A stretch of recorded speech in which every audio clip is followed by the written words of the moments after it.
Halo semuanya, perkenalkan nama saya Muhammad Rafli Hussein. Saya berkuliah di Universitas Teknologi Muhammadiyah Jakarta, jurusan akuntansi, Fakultas Ekonomi dan Bisnis. Di sini saya akan membahas materi presentasi tentang proses IPO dan perkembangan PT Optima Prima Metal Sinergis atau disebut OPMS. Di presentasi ini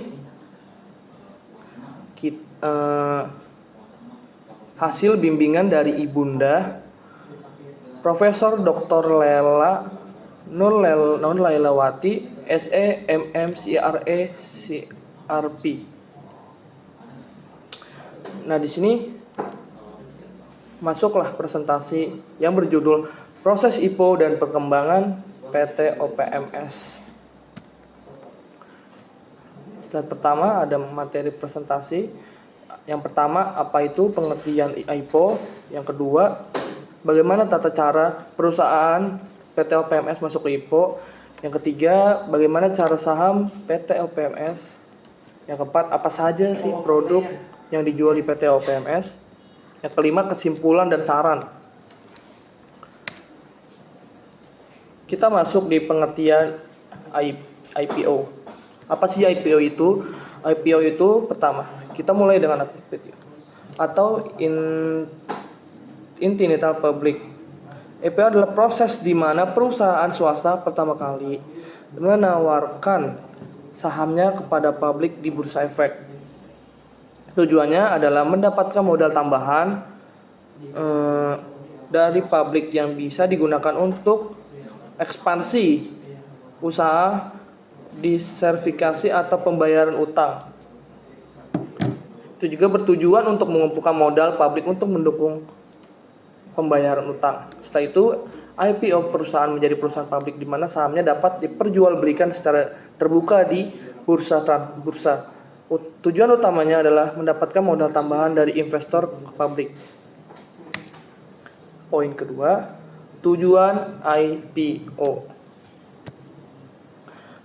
Apa sih tujuan IPO itu? Ada beberapa alasan utama mungkin mengapa perusahaan melakukan IPO. Yang pertama, mengumpulkan modal untuk ekspansi yang tadi saya sebutin, untuk pembangunan fasilitas baru. Kedua, meningkatkan profit perusahaan dengan terdaftarnya di Bursa Efek fasilitas perusahaan yang meningkat sehingga menarik lebih banyak investor. Yang ketiga, tata cara perusahaan masuk ke IPO.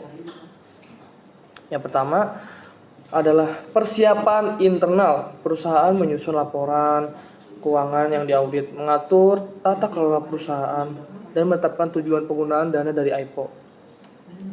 Yang kedua, memilih penjamin emisi.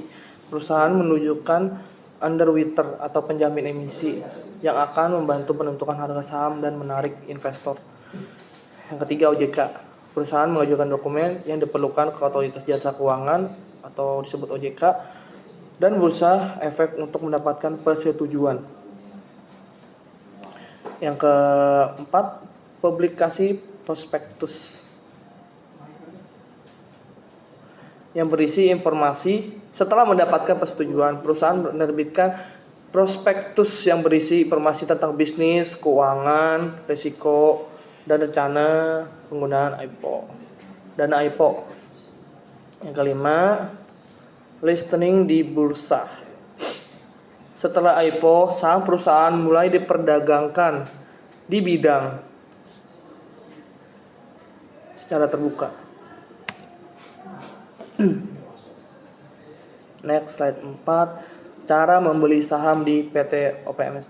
Ya, cara membelinya itu dengan kayak saham biasa sih lebih tepatnya. Yaitu membuka rekening efek di perusahaan, yang dimana pilih perusahaan sekuritas atau broker yang didaftarkan di OJK.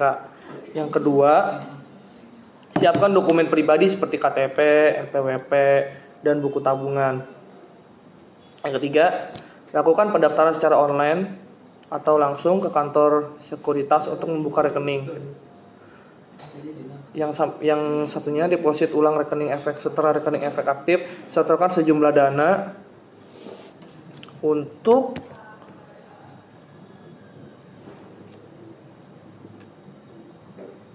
seperti industri konstruksi dan otomotif.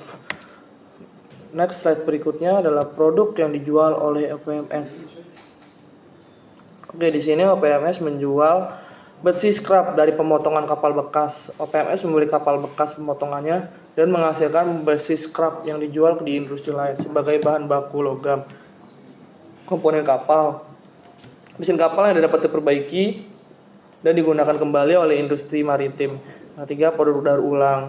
Logam yang dihasilkan dari produk daur ulang untuk berbagai industri seperti konstruksi, otomotif, dan ya itulah. Nah, di sini ada pengenalan singkat PT Optima Primetal Sinergi atau disebut OPMS, yaitu PT Optima Prima Metal Sinergis atau OPMS didirikan pada tanggal 5 September 2012 dengan nama PT ASEAN Prima Indostel. Perusahaan ini bergerak dalam potongan besi dan potongan bekas bisnis perdagangan kapal yang tadi disebutin di slide sebelumnya. PT OPMS ini adalah perusahaan yang bergerak di industri perdagangan besi scrap dan daur ulang logam, terutama dari kapal bekas.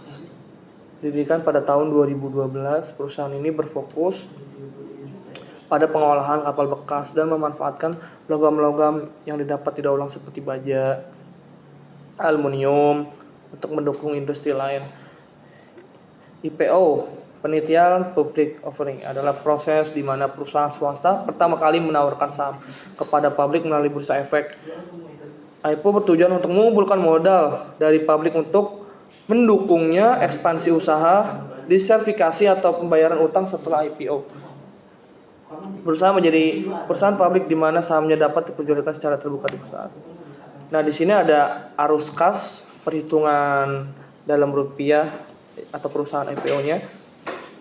Di sini ada laba rugi tentang pemasukan atau pengeluarannya tentang perusahaan itu. Di sini ada posisi keuangan. Posisi keuangan, aset lancar, aset tidak lancar. Ini dia contoh-contoh yang dari perusahaan yang saya dapat. Ini ada rasio keuangan, rasio likuiditas, solvabilitas, profitabilitas, semacam. Oke, sampai bagian akhir kesimpulan dan saran. Jadi yang saya dapat kesimpulan laporan tahunan 2003 menunjukkan bahwa OPMS menghadapi tantangan signifikan termasuk kelangkaan kapal bekas yang menurunkan produksi dan pendapatan perusahaan sehingga hampir 60%. Meskipun demikian, OPMS telah mengambil langkah untuk berinovasi dengan mengadopsi energi terbaru seperti panel surya dan tetap optimis untuk meningkatkan kinerja pada 2024 dengan persediaan kapal yang akan dipotong. Saran disertifikasi sumber bahan baku. OPMS perlu memperluas sumber bahan baku dengan mencari peluang daur ulang logam sumber lain kapal bekas untuk mengurangi risiko ketergantungan. Peningkatan efisiensi operasional dengan memanfaatkan teknologi hijau, perusahaan dapat meningkatkan profitabilitasnya. Itulah materi yang saya bisa sampaikan. Terima kasih atas perhatian dan kesempatannya untuk tugas yang saya kerjakan ini.